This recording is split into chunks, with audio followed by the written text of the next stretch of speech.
Really do appreciate the fact that you're willing to take time to come listen to this, because getting firsthand knowledge to put into your personal filters so you can understand the issues better yourself. So when you see them on the news, when you hear people talking about them, you can frame them within your beliefs as well. And as Kirk said, I do this non-politically. I do this very, very frequently for a whole variety of audiences, not on just this subject, but on topics of national security writ large, as well as leadership. So I'm delighted to be here today, and I thank you for taking the time. So let's go ahead and start talking about China.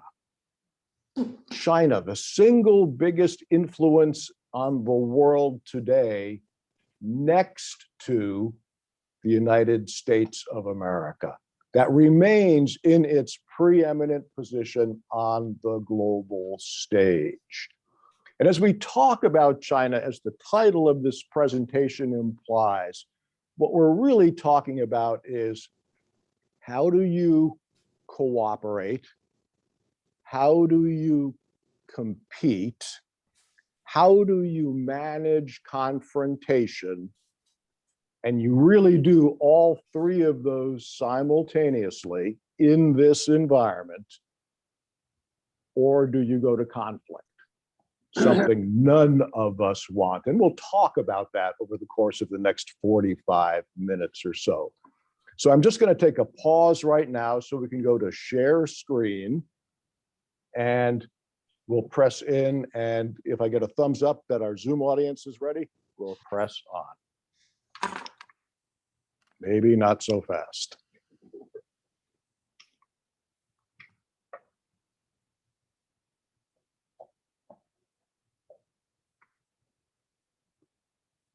While we're doing that, and I'm just going to drift in, because I like to talk away from the podium, if you'll allow me that luxury. Can everybody hear me okay? Great. The first thing we'll talk about is what really is important in terms of national security. What are the things that you ought to be thinking about? What are the prisms that you want to look through as you're working national security issues? The first prism are the elements of national power. How do individual nations try to influence each other? And there are four elements of national power. You have economic power, diplomatic power, military power, and informational power. These are the levers that nations use to try to influence each other. The second prism that we look through as we work national security issues is the continuum of operations, or the continuum of engagement. How do you engage with nations? As the title of this presentation implies, you start on the good side with cooperation, you work to competition, you try to minimize and mitigate confrontation, and you only go to conflict when vital national interests are at stake. And the last prism is a personal prism that I look through, and these are the attributes that make for good national security. And that is national security that is based on knowledge and fact. Now, the reality is, a lot of people in senior positions cannot possibly have the breadth of knowledge to be able to make really good choices that affect you and me every single day. But what good leaders do, and I see some of my former mentors here in the audience, Admiral Zortman, Admiral LaFleur, Admiral Clary, is they listen to people who know the issues.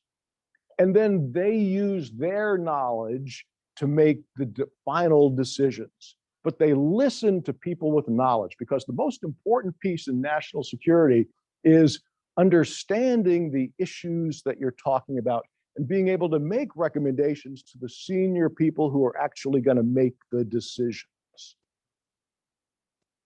Common sense. Common sense is what allows me to stay away from the politics. As Kirk said at the beginning, I'm non-political. I don't do the politics. I look for common sense solutions that are pragmatic. Pragmatic meaning can really be executed. It's more than PowerPoint deep. You can really do in the real world what a person is saying. And of course, the last prism, especially in a democracy, is the will of the people. What do the people want to do on this issue? Most of the time, it's okay for leaders to follow the will of the people. Sometimes a good leader stands up and says, no, I'm doing this because it's better for America. It's better for following the Constitution. And in the long run, it's better for the citizens. That's what leadership is all about. So these are the prisms that we're going to look through as we talk about China. You all know, because many of you have heard me speak before, I never get through a slide deck. So I always start off with, if I don't get through the slide deck and or you don't remember anything else that I say, these are the things that I want you to take away from the discussion today. Especially that first bullet, which is why I have it bolded and parts of it underlined. America and China lead opposite sides of this great power competition. And I know all of you have heard either in media, on the radio, in TV, in discussions, on the web, this great power competition. Great power competition between the authoritarian nations that have an economic system based on state-sponsored capitalism and democratic nations of various flavors of democracy that follow free markets. That's the great power competition. Has two components. Governance, how do you govern the people? Is it authoritarian or is it democratic? And how do you run your economies? State-sponsored capitalism or free markets? That's pretty heady when you think about it. That is probably the single biggest piece of our collective quality of life. How are we governed? And how is our economy incentivized?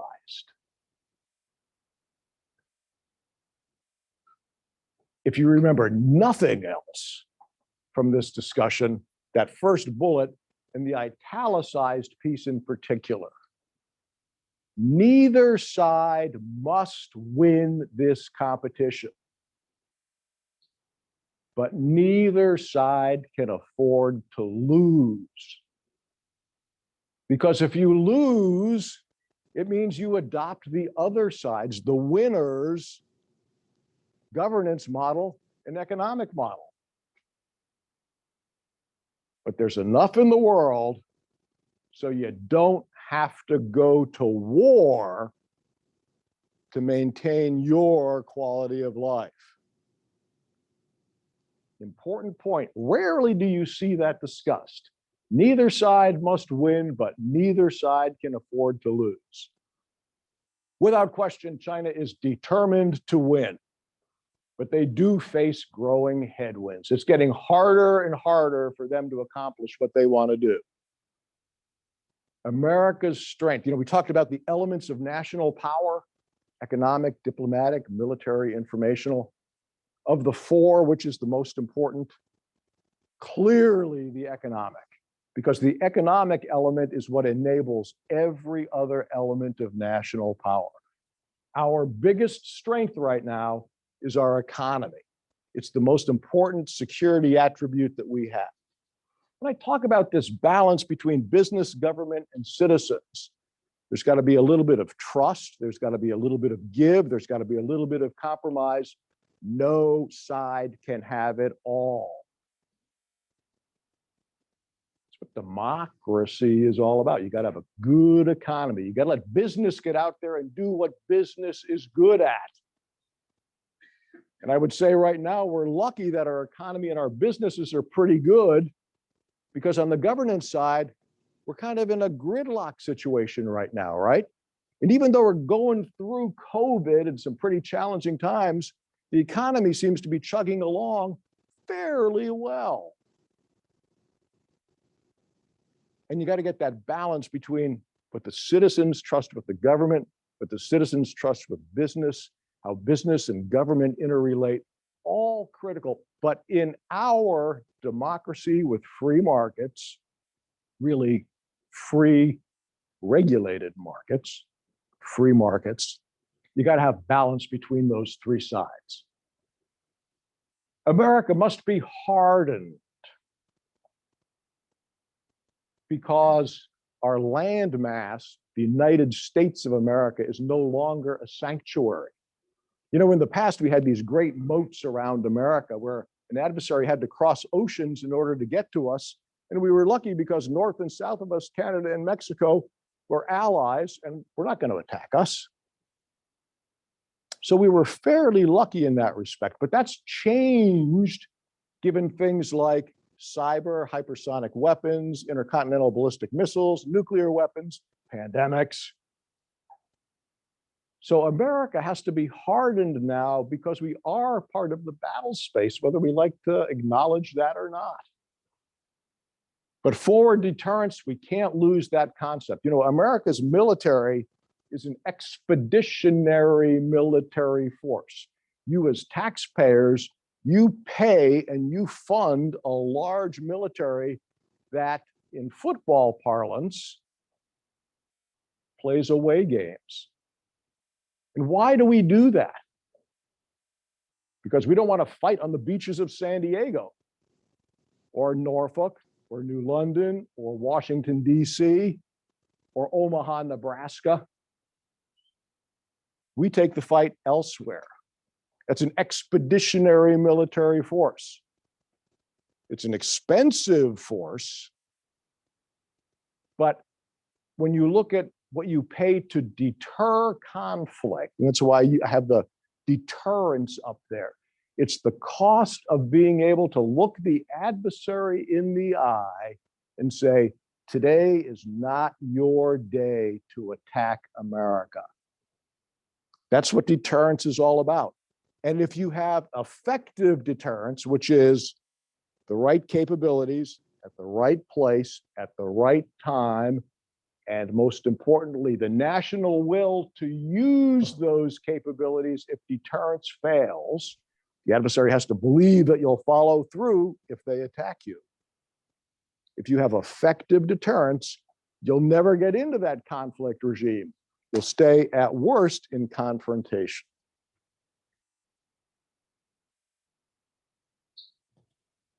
And as the banner at the bottom of the slide says, America will remain the dominant power on the face of the earth for as long as we choose to do so, as long as we use the unique attributes, and I'll go over those at the end, that America has, that nobody else has. As long as we use those attributes wisely, we will continue to remain the most powerful nation on earth, and the benefits that accrue to us by being powerful, economically, diplomatically, militarily, and from an information perspective. Think we can do all that in the next 30 minutes? Woohoo! Some of my slides have a lot of words on them. You know, this is being recorded. And so if you want to see what the words say and take time to read, that's all fine and good. I'll talk about what's important. The reason I have lots of words on slides is I believe presentations ought to stand even when the speaker isn't there to tell you what the slide means. So it's really meant as kind of a fallback. And I'll hit the high points. So don't get bogged down in trying to read the slides, unless you want to, of course. And I don't talk about every bullet on every slide. My goodness, we'd never get off of the first 3 or 4 slides. So what's the environment in which America and China are in this great power competition? The first is, and you all see this every day in the newspapers, on the television, whether it's acknowledged or not, there is an increasing polarization of the world between the authoritarian state-sponsored capitalists and the democratic free market nations. And that is by polarization of governance models and economic models. There's a rise of nationalism in places like China, Russia, Turkey, Hungary. And often I get asked the question, what's the difference between nationalism and patriotism? Aren't they the same thing? And the feeling inside of you on the individual level may be the same. The difference between patriotism and nationalism is you're proud of something that your country is doing. That is building your patriotism. Nationalism is me as the leader telling you, you better be damn proud of my country. And delivering some things so that you can feel pride. And as we talk about what China's doing right now, you'll see that a lot of what President Xi is doing does resonate with the Chinese people. The danger with nationalism is it's really easy for a leader to tap. Another way of saying that, it's really easy for a leader to manipulate their people to feeling this nationalistic fervor. It's really hard to turn that spigot off. And as a leader, you might find yourself limited in what you can do because your population is so spun up on nationalism. So nationalism is a dangerous concept in national security affairs, whereas patriotism is something that's good.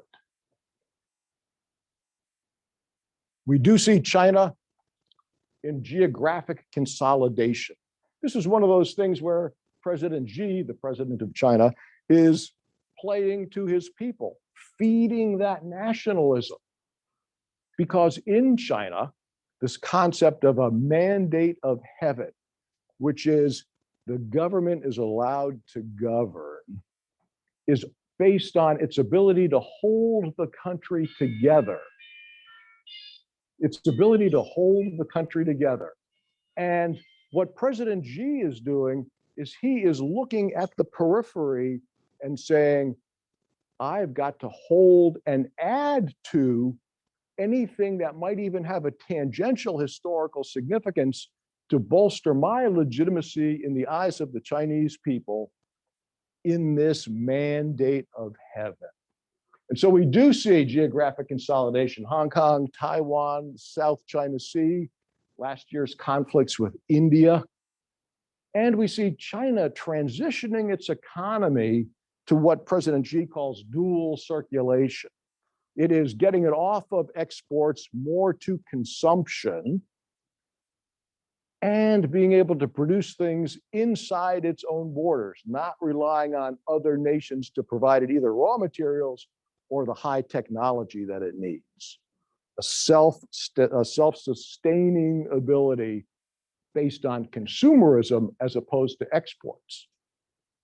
What does that sound like to you that President Xi is acknowledging? Increasing polarization of the world. Remember, we as Americans can say, we believe in globalization. We want the international aspect. It takes two sides. And a lot of what we're seeing, especially in the last 8 years under President Xi, and even more so under the last 2 years for people who've been following China events, say that we can want all that as much as we want. China thinks they hold the trump card, and they're preparing for a bifurcated future, or a future in which there is less international outreach unless you're part of the China bloc. I've already talked about the elimination of America's homeland sanctuary. I won't go through the rest of these. Business influence versus government power. That's good and bad. American business is based on return on investment, often measured quarter to quarter. How many people think international relations and foreign policy and national security affairs should be based on quarter to quarter assessments? Not so much. You got to take a little bit longer view. And so right there is this dichotomy. But as I said at the very beginning, it's really good that American business is a free market enterprise, because when the government is kind of locked up, the economy can proceed and make money and keep things going. And that's the most important element of national power anyway. So there's goodness there. What's the badness? Very short-term horizon. And often businesses' focus, return on investment, is not your focus, your focus, your focus, your focus, your focus, your focus. It's not the focus of people. It's not the focus of the citizens. A good example of that is American business crawling into bed with China because they see this market and they're saying, hey, we're going to stay there come hell or high water. We're going to subordinate what we believe is the right thing to do, even though we're an American flagship company, in order to make profits. Now, I'm not criticizing businesses per se yet, but I am saying smart businesses are already working hedging strategies, because in the last 2 years, the business environment has changed dramatically. And if you think you're going to stay in China doing business, capitalizing on these markets, in the trajectory that President Xi is taking China today, by the way, he can stay in power as long as he likes. It's a dream. It's not going to happen. So you need to start thinking about disconnecting. Do American businesses want to disconnect? Do I want American businesses? No, of course not. Because if there's a market there, that's a good thing. National wealth is a good thing. But what's going to happen is these businesses are going to get sucked into the authoritarian model. They're going to get sucked into state-sponsored capitalism. Their return is going to decrease. And so over the longer term, they need to be thinking about return on investment that's sustainable, not quarter to quarter. Because what the direction China is going right now is not good for long-term business. And there's no change on the horizon as to how China is going to orchestrate its laws that apply to international business. And I'll skip to the last bullet here. Global debt. Hey, America and China were both guilty of it. China's is much bigger than America's.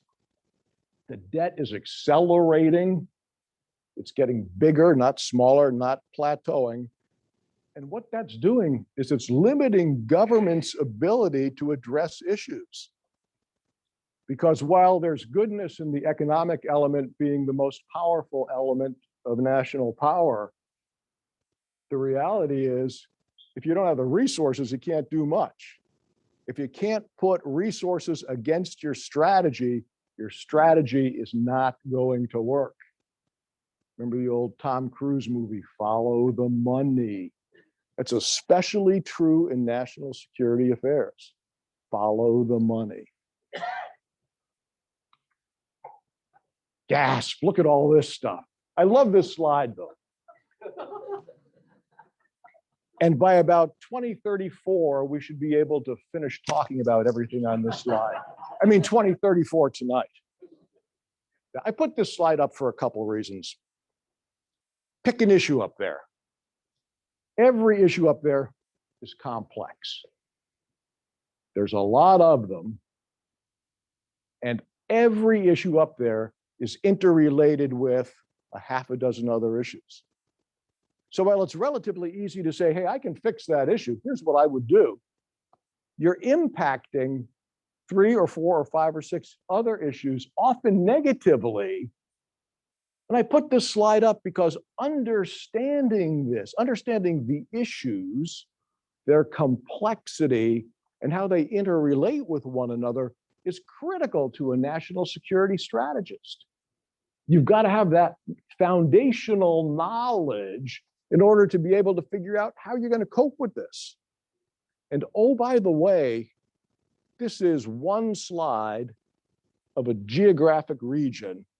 And America has interests in North America, South America, Europe, Africa, and the Middle East, with slides every bit as complex as this. So this is 1/5 of our interests on a day-to-day basis. And these are the things that are going on in the Indo-Pacific theater, excuse me, today as we speak. Pretty significant.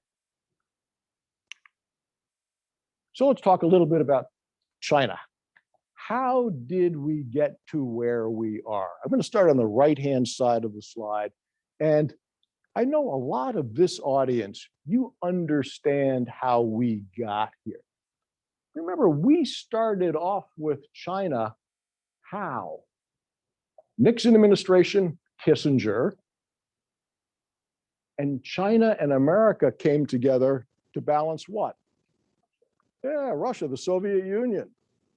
A classic balance of power for people who understand history and national security affairs, where nations band together to balance other nations' powers. Well, are we coming to about the 180-degree point in this full circle in balancing powers? Because guess what's happening today between China and Russia? They're balancing, coming together to balance American power, and have been doing so for about 10 or maybe 15 years now. It's classic national security ways of doing business, this idea of a balance of power. So it started off balancing power, then President Deng opened the economy, started talking about markets and free markets, and took some of the repression off the people, incentivized selling and sales. At the time, the most important driver in China was economic improvement. Advance a couple more years, and all of a sudden, military growth starts taking a higher and higher position, especially when it comes to something that affects the mandate of heaven, that geography, of which Taiwan is the one red line issue that China will go to war over.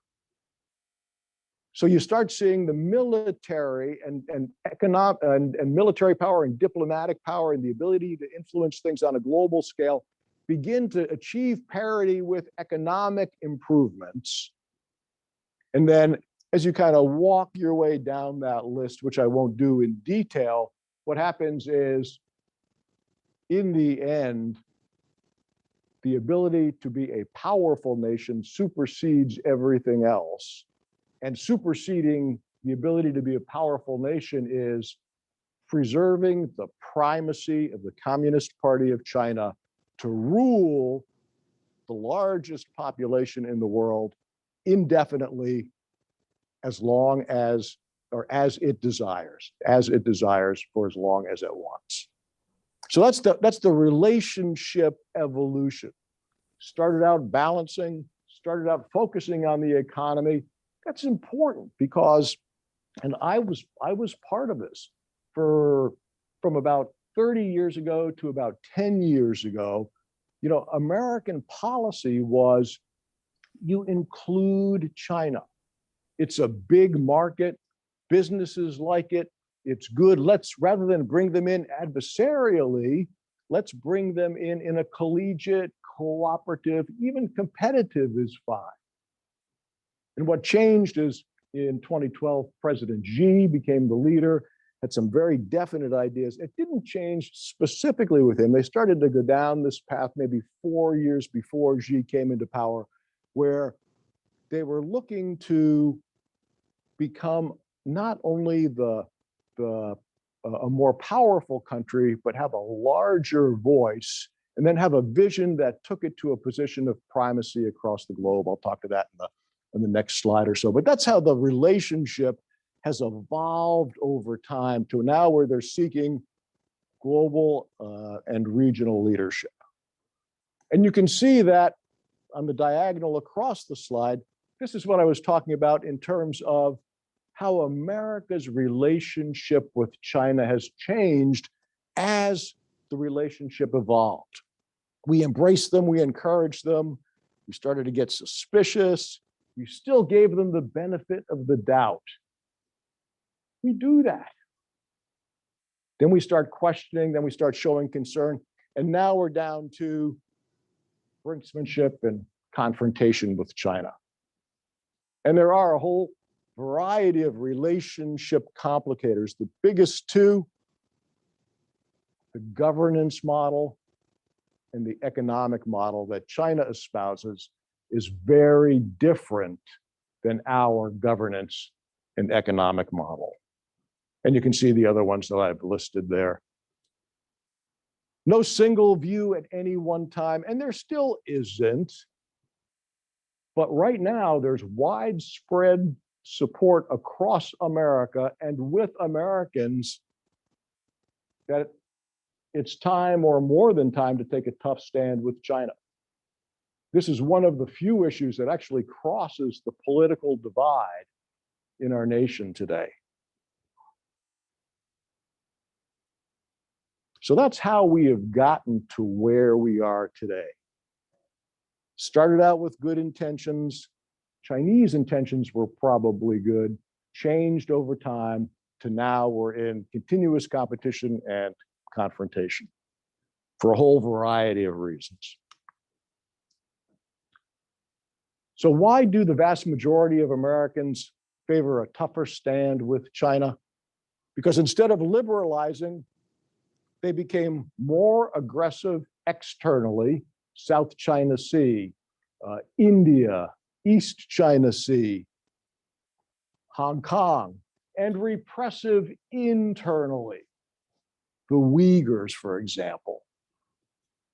So instead of liberalizing, which was the great hope of let's bring them into our economic system rather than try to keep them out and marginalize them, instead of liberalizing, they've chosen to go a different path. And they're challenging the global economic system, not integrating into it. Competition has morphed into confrontation. You can read this in the newspapers almost every day: hacking, threatening, bullying, extorting, stealing, and espionage on a broad and deep scale. I was speaking with a former intelligence officer in the audience earlier today, and we were talking about the cyber domain. You remember the name of the talk is Cooperation, Competition, Confrontation, Conflict. In the cyber domain, the conflict is already going. It's already going in the cyber domain. We see China attempting to seize or steal technology. These are the reasons why America and Americans are taking a tougher stand against China. Border assertions. Remember when I started, I used the term vital national interest. Vital national interest means something to national security practitioners. The definition of a vital national interest is something over which you will go to war over. You will go into that conflict regime. Is a governance model and an economic model of vital national interest? Martolio's opinion, that's probably at the top of the pyramid. It's your freedom and your wealth. It's your freedom and your wealth. That's what governance model is. A democratic oriented or an authoritarian oriented. Do you want markets to determine where you get your wealth from? Or do you want the government to determine winners and losers? the government to be actively involved in all business decisions. If those aren't vital national interests, what are? That's the core of the Constitution right there. This is big stuff we're talking about. Point I'm trying to underline here. And China's governance is a threat to democracy, and their economic model is a threat to free markets. Don't get too alarmed, though, because remember in italics, the thing that I have to remember, nothing else. Neither side must win, but neither side can afford to lose.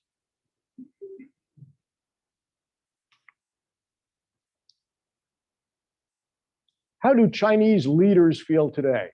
I think I have the leaders, plural. It doesn't matter, leaders. There's a leader, President Xi. He's the only one who counts. He has amassed power unto himself for as long as he wants to keep it. They are confident in China's global position. They are ignoring Europe. They're ignoring America. They're doing whatever they want to do, and they're not paying any attention. They see an opportunity here caused by COVID and the pandemic, where nations are so focused on internal issues, pandemics, politics, national unity, disunity, challenges to democracy, separatism. And China's saying, hey, we plan to do this over the next 10 years. Let's take advantage of the fact that America and other nations are so mired down, there's not a damn thing they can do about it.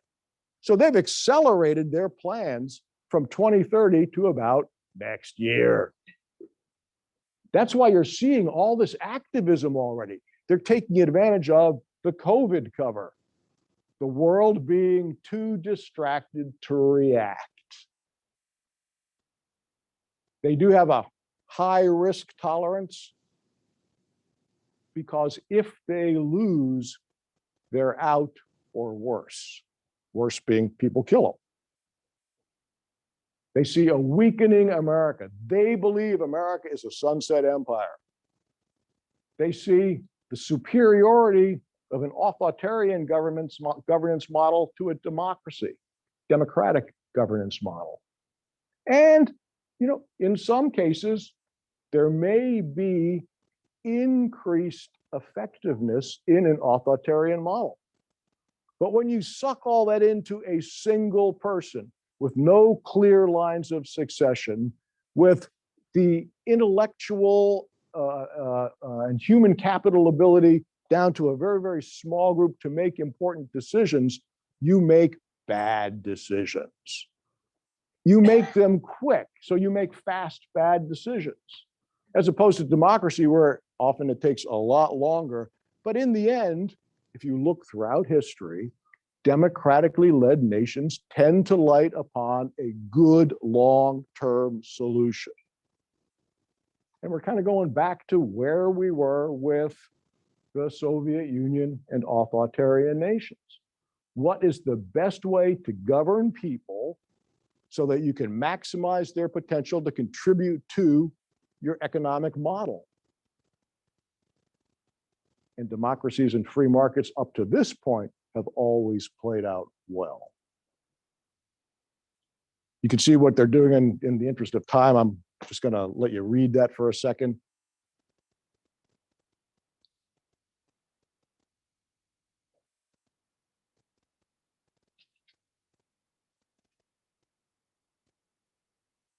This bullet here is the bullet of biggest interest to businesses, because China is passing laws to control its people, to control its businesses. And in the past, there have been restrictions on American businesses, but now American businesses get into legal jeopardy if they violate Chinese law. And the Chinese law is often at 180-degree variance with US law. So if businesses want to go down that route with their eyes wide open, or as I often say, their eyes wide shut, that's their choice, but that's not a good business decision. Because the rule of the law in America is a process by which our elected representatives pass the laws by which we must follow. And China says, oh, we have rule of law. We call it rule by law. It's just kind of a semantics game we play. It's not. Rule by law is you as the preeminent leader determine all the rules. Nobody gets a vote. Nobody gets to hold you accountable. And so American businesses will find themselves in situations where even traveling to China becomes a risk because their business is at variance with Chinese law. Again, another reason why it's not happening today, it's not happening tomorrow, but the slow bifurcation of the economic and political world is occurring. And I ask at the bottom of the slide, is this an overreach for China, or is the world at a tipping point where China will succeed and become the preeminent power? Without question, China is growing stronger. But, people sometimes ask questions, what keeps you awake at night? I always like to say, what am I doing that keeps my adversary awake at night?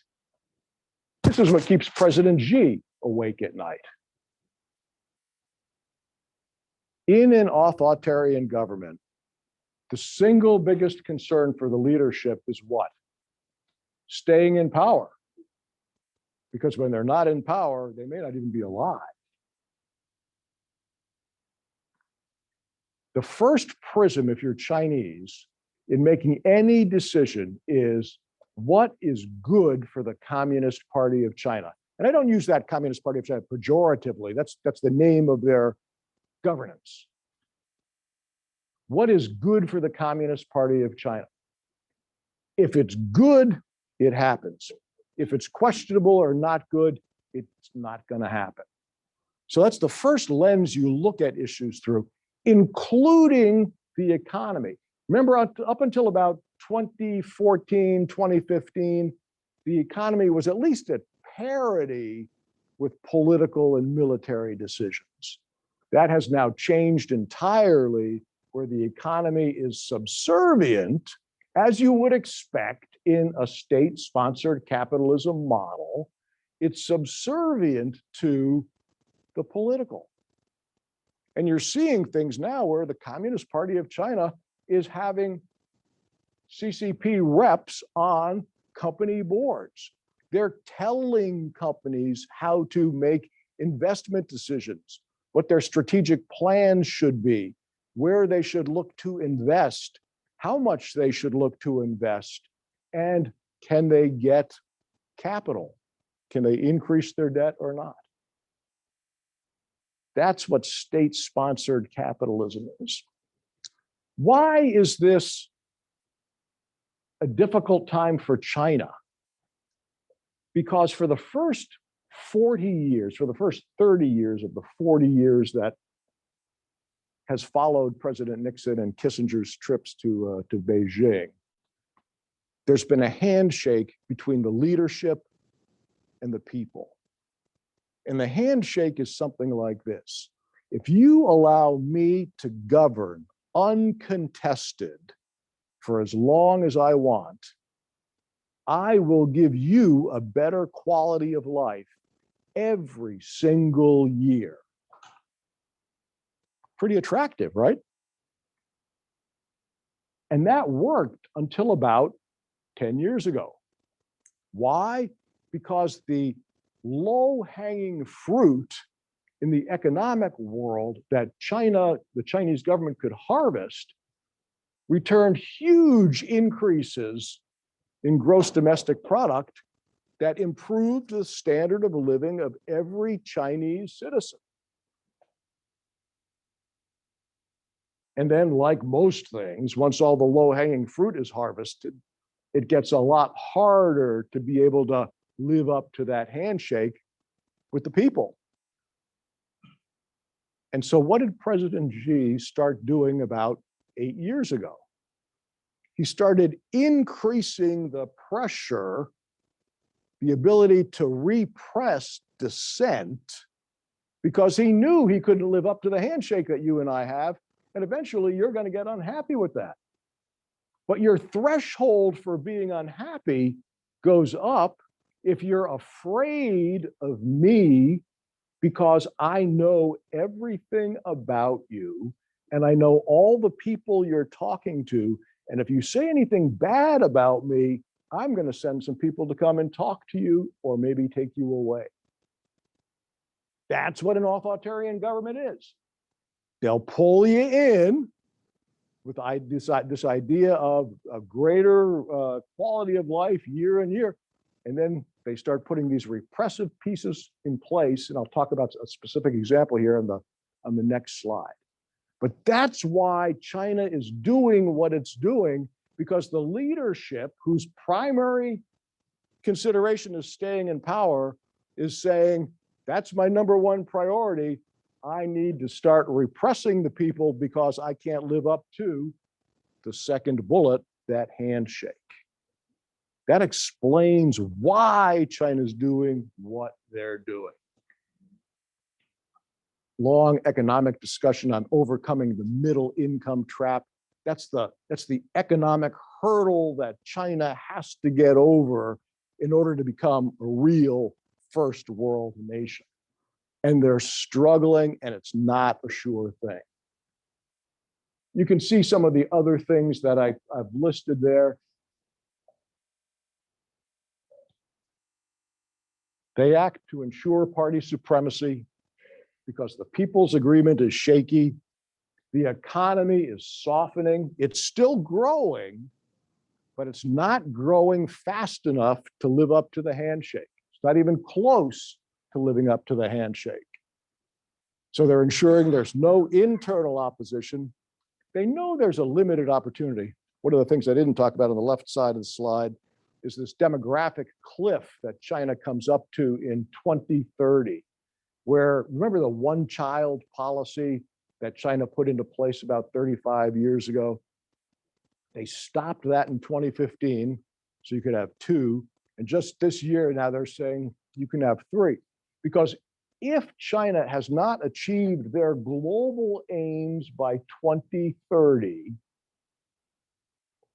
the pyramid of the Chinese population becomes almost inverted, and they're never going to get there because the suck on resources at the older part of the pyramid is greater than the wealth that they can produce at the bottom part of the pyramid. So they will never get there. So President Xi is operating under this sense of urgency that he has to get all this done by 2030, or it's never going to happen. And he's right. It's tough to beat demographics. It's like physics. And then he hedges brittle chaos. He's hedging, in metallurgy, there's two types of metal. You've got ductile metal and brittle metal. Ductile metal, as I'm putting pressure on it, I'm watching it deflect. I'm watching it deflect as I increase. I know it's going to break, and it breaks. Brittle, I'm putting pressure on it. Nothing's happening. Nothing's happening. Increasing the pressure, nothing's happening. And then it just catastrophically breaks.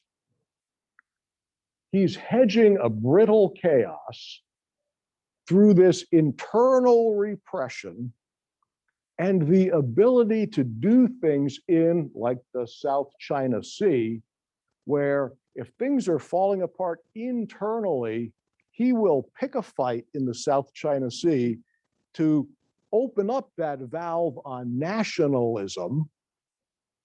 And he'll probably do the same in the East China Sea, because if America is unpopular in China, what's the next least popular nation, perhaps even more unpopular than America?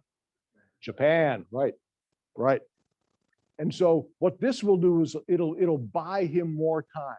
So he's hedging brittle chaos internally and externally. President Xi is a very, very smart man. Banner at the bottom. This is existential to President Xi. He has got to win. He cannot lose. So there is no backing down. Again, adding to the increased likelihood of a bifurcated world.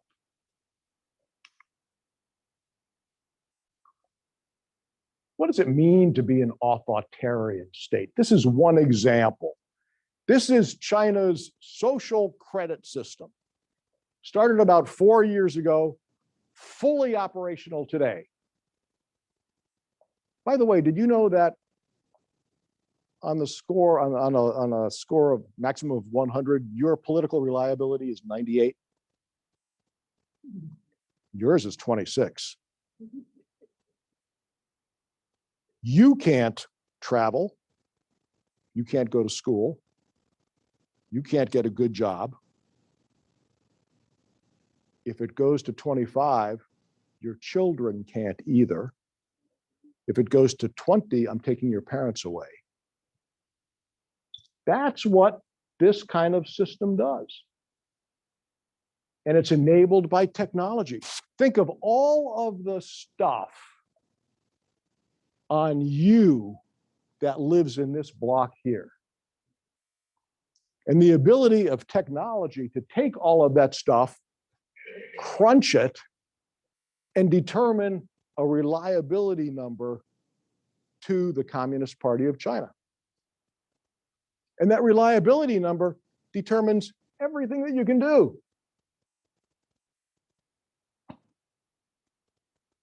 That's what an authoritarian government is. That's why this falls into the heading of a vital national interest. That's why the name of this presentation is "For Conflict." Do we go to that conflict regime? Neither side has to win, but neither side can afford to lose.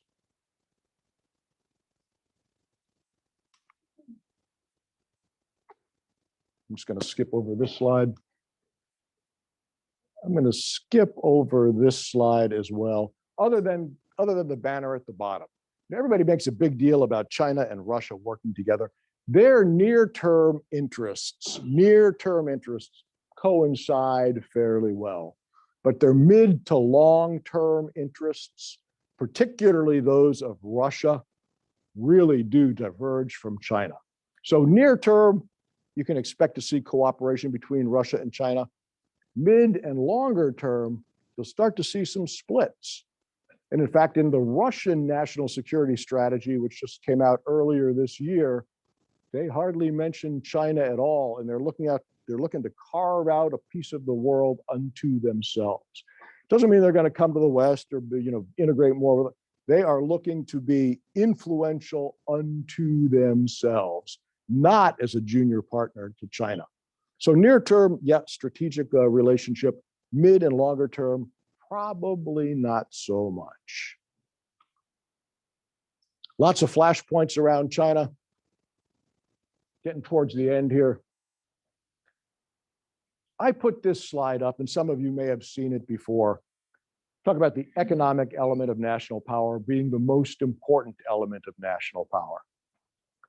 I'm an internationalist. I believe in the power of allies and coalitions and working together collegially, cooperatively, and with common purpose when your interests overlap. Why do I believe this? One, I believe that economic power is the most important. So that number, how wealthy is your nation, is an important number. If you look at the gross domestic product, the summation of goods and services inside of a nation's borders, America and our allies, which is NATO, Europe, and Japan, South Korea, Philippines to a lesser extent because their economy doesn't give much Australia, and to a lesser degree, New Zealand. The combined gross domestic product of those nations, America and our allies, even after COVID, this is based on a September 20 projection, which is about the latest you can get, is about $43 trillion a year. That's the summation of goods and services America and our allies can generate. $43 trillion a year.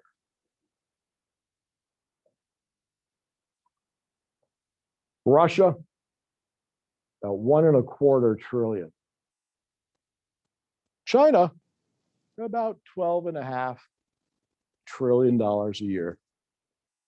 China and Russia together, $14 trillion a year.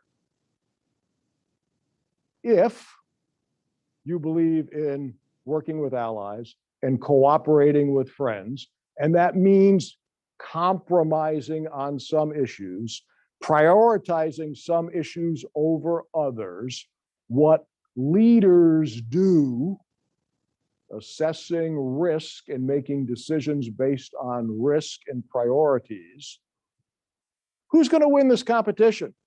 43 versus 14? Rhetorical question.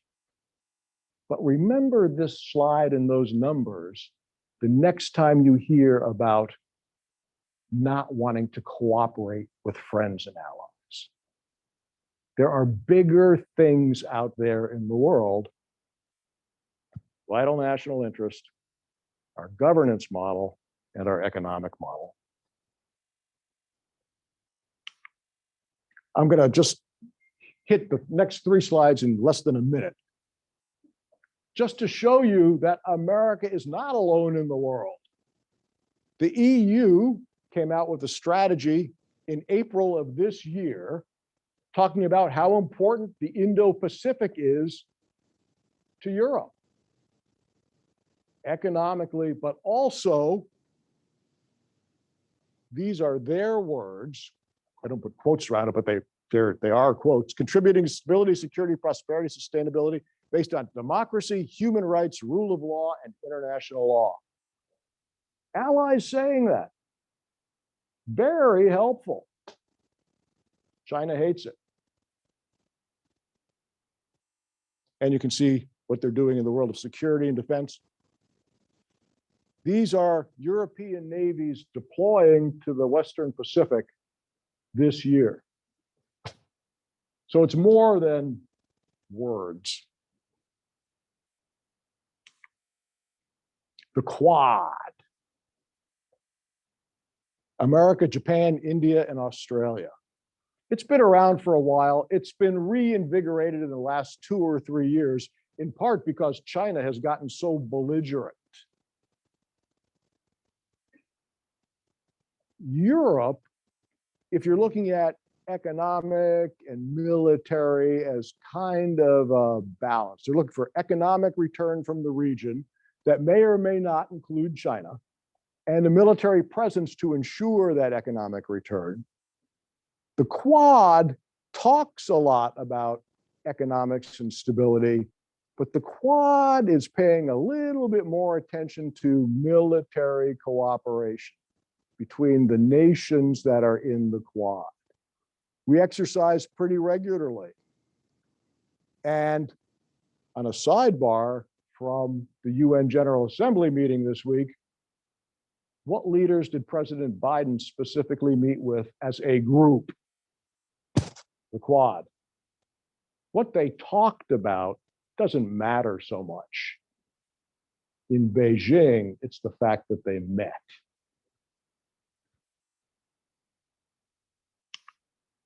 And then, in the last 2 weeks, as you've seen in the newspaper, the new AUKUS agreement, which, if you're looking at this economic military cooperation, what this is, everything in here, this is the new military dimension, if you will. It's the next generation, or it's skipping a generation in capabilities. These are America's greatest technological secrets.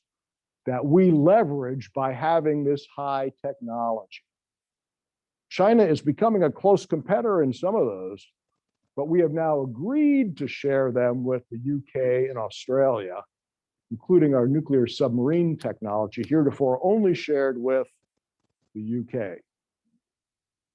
And so if you start looking, Europe, Quad, this is ensuring the economy stays good and that we can continue to preserve our options. This is the core of military interoperability. Not necessarily pointed at anybody, but it's the ability for our ships, our systems to talk, to communicate with each other, to collaboratively and cooperatively assist each other in battle, and be able to do things in all of the new military dimensions. As I say at the bottom, it's a focused trilateral initiative that focuses on relationships that are already there. We already have the ANZUS Treaty. We already have Five Eyes, for those of you that are familiar with those terms. This is a trilateral agreement that really even focuses on the higher technology above what was available in the previous agreements. And I show you that again so that, when you're talking about coalition allies, remember what these nations are doing is another term of art called bandwagon. They're looking out there, they're seeing where their national security interests are at stake. And they're saying, of the two, China and the US, which is the one that I want to be associated with, because either they will prevail unilaterally or they will prevail unto themselves. So that is what's happening here, is nations, while they don't want to walk away from the economic benefit of China, they do start to see that in order to preserve what they have, they need to start making choices, hedging that future. So what are those futures? We're coming up to the end here. Our range of futures. And I describe, everything from isolationism to a global hegemon, one nation or a supranational organization running the world, with all of the futures arrayed between the two. And if you look at what's the likelihood of these futures occurring, the greatest likelihood is some sort of multipolar world, multi meaning more than two, a bipolar world meaning two, and limited globalization, where globalization gets a resurgence and nations start cooperating and working together again. So today, if you pressed me on where do I think the world is going in 2030, it's probably about here. Some sort of bifurcated world where there is limited cooperation, where when it's in both sides' interests to cooperate. That's probably where we're heading to today from a macro security perspective. And the outcome determined in greatest measure by the great power competition. I'm going to skip this slide, other than to say this is just kind of a list of what are the things that we need to do between now and 2030. Economic strength, alliances, hardening America and building deterrence. It's a long slog. It's not something that's going to happen overnight. It does take the will of the people to stay focused. Why? Because it requires resources. Follow the money. How important is this to you, to your friends, to our region, to our state, to America? But stay positive, because America has a whole bunch of stuff going for it. America's sunset has been predicted many, many times over the last 40 or 50 years. Every one of these times, people were saying, America is a sunset empire. America's best days are behind it. And it's never happened. And the reason is because of all of these attributes where we are the global leader, and only America has a list this large. This is what has made America great and will continue to keep America great as long as our leaders use these attributes wisely and guard them judiciously. And this is my get off the stage slide. This is the slide where, if you remember that there are good things going on that we need to preserve, we need to protect, because it's more than just the attribute. It is what is protecting our governance model and our economic model, which is a direct contributor to our way of life and our quality of life. Thank you for being with us today, and I look forward to questions.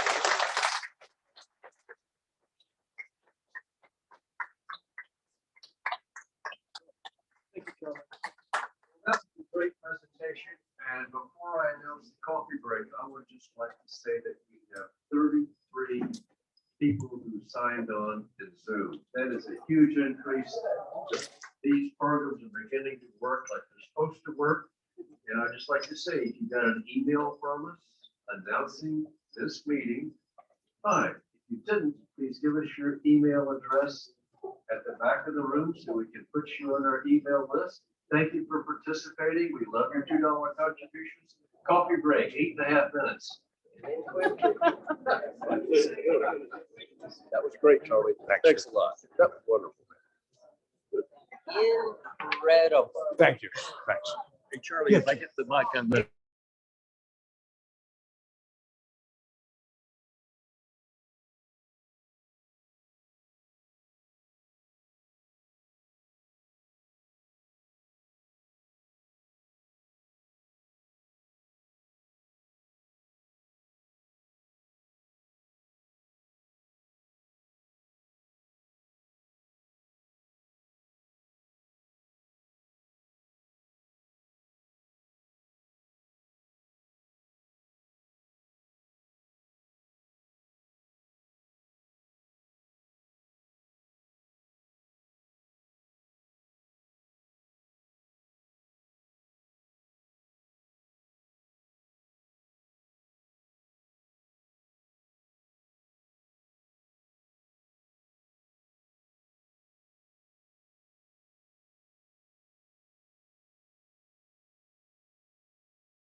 Yoga and then after Huh?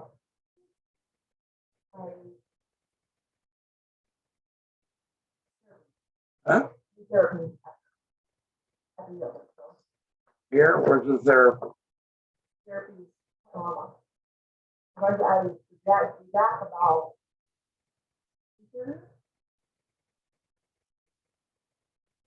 How about potting the dog before you're going and huh? Did you?